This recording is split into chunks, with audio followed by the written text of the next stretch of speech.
আর এই দেখুন কতটা নরম হয়েছে, এই দেখুন। আর সকালবেলা জলখাবারে এটা করে খেতে পারেন। এটা শুধু শুধু খেতে ভালো লাগবে। আজকে করব কাঁচা আলুর পরোটা, তা পুরো ভিডিওটা দেখতে থাকুন। প্রথমে আলু আর লঙ্কাটা বেটে নেব। এখানে 2টো আলু আর 4টে কাঁচা লঙ্কা একসঙ্গে বেটে নিয়েছি।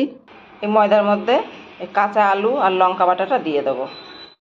আর এখানে 2টো পেঁয়াজ কুচি দিলাম। এর মধ্যে এবার জল দেবো, জল দিয়ে দিলাম, দিয়ে এটা ভালো করে মিশিয়ে নেব।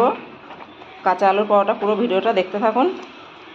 বাড়িতে আপনারা তৈরি করে এইভাবে করে খেতে পারবেন। আর একদম সোজা শর্টকাটে হয়ে যাবে, কোনো ঝুট ঝামেলা ছাড়াই। আপনার আলু সিদ্ধ করতে হবে না, মশলাও করতে হবে না। এইভাবে একবার করে খেয়ে দেখুন, দেখবেন খেতে বেশি ভালো লাগবে। তা আমি এটা ভালো করে মিশিয়ে নিয়ে আসছি। এর মধ্যে এবার 1 চামচ চিনি দেবো, 1 চামচ লঙ্কার গুঁড়ো দেবো, একটু নুন দিয়ে দেবো, দিয়ে এটা ভালো করে মিশিয়ে নেব। এর মধ্যে আমি আর একটু জল দিয়েছি, এটা আমারটা ঘন লাগছিল। আর একটুখানি হলুদ দেবো।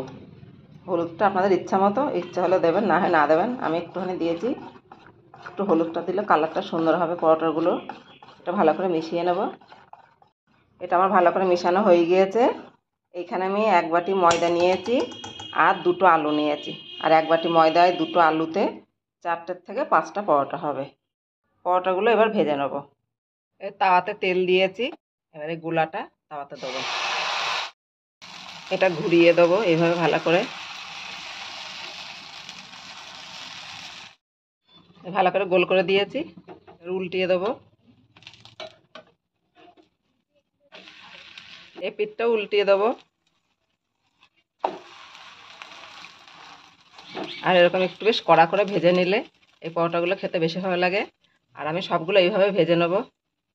এটা হয়ে গেছে, এটা নামিয়ে নেব। এটা হয়ে গেছে, এটা নামিয়ে নেব। এটা উল্টিয়ে দেবো। আমার যে এটাও হয়ে গেছে, এটা নামিয়ে নেব। আর এই পরোটার সঙ্গে কিন্তু কিছুই লাগবে না, এটা শুধুই খাওয়া যাবে। আর আপনারা মন করলে একটু টক দই নিয়ে খেতে পারেন এর সঙ্গে। আর যাদের হাতে একদম সময় নেই তারা কিন্তু এই পরোটাটা করে খেতে পারেন, কারণ এটা করতে বেশি সময় লাগবে না, 5 মিনিটে হয়ে যাবে। কতটা নরম হয়েছে এই দেখুন। এটা কিন্তু বাচ্চা বড় সবাই পছন্দ করবে এই পরোটাটা করে দিলে। সকালবেলা জলখাবারে এটা করে খেতে পারেন। আপনাদেরকে বললাম না, এটা শুধু শুধু খেতে ভালো লাগবে, শুধু শুধুই খেতে দারুণ লাগছে।